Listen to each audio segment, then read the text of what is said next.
بسم اللہ الرحمن الرحیم۔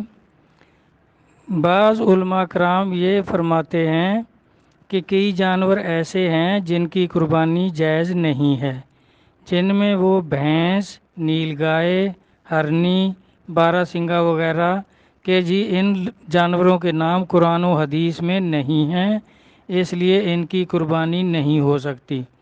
میرا بھائی دیکھیں، جو نبی علیہ الصلوۃ والسلام نے حلال جانوروں کے بارے میں فرمایا وہ سب جو ہیں وہ حلال ہیں۔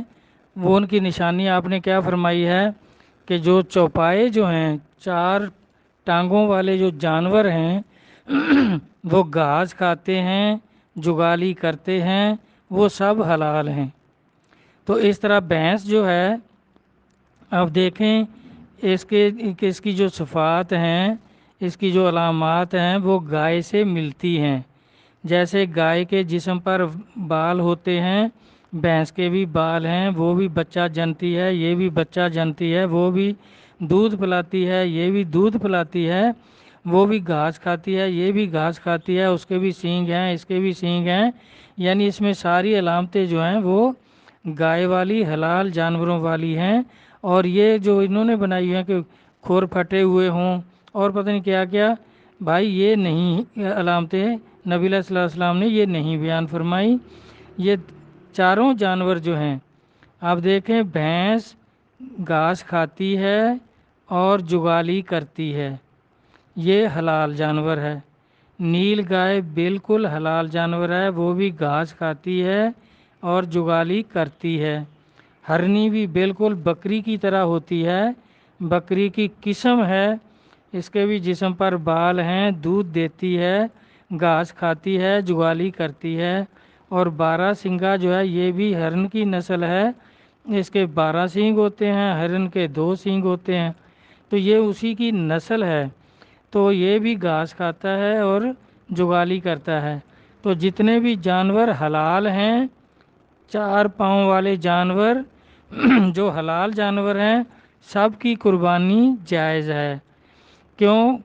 جو جس طرح ایک قربانی والے بکرا، بھیڑ، دمبا، یہ ان کی ایک قربانی ہوتی ہے، ایک دمبا ایک قربانی، ایک آدمی کے لیے ایک قربانی ہے۔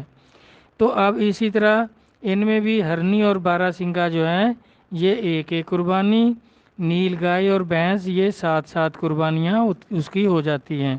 تو جتنے جانور بھی، ان کے علاوہ بھی افریقہ میں اور کئی جانور ہیں جو حلال ہیں، ان کی بھی قربانی ہو سکتی ہے، کیونکہ جو عرب کے جانور تھے ان کا ذکر قرآن و حدیث میں ہے، جیسے گائے ہے، اونٹ ہے اور بھیڑ بکریاں وغیرہ۔ تو اس طرح ہر علاقے میں کئی علیحدہ جانور ہوتے ہیں، تو ان میں ان کی جو علامت ہے کہ وہ گھاس کھاتے ہوں، 4 پاؤں والے ہوں، گھاس کھاتے ہوں اور جگالی کرتے ہوں۔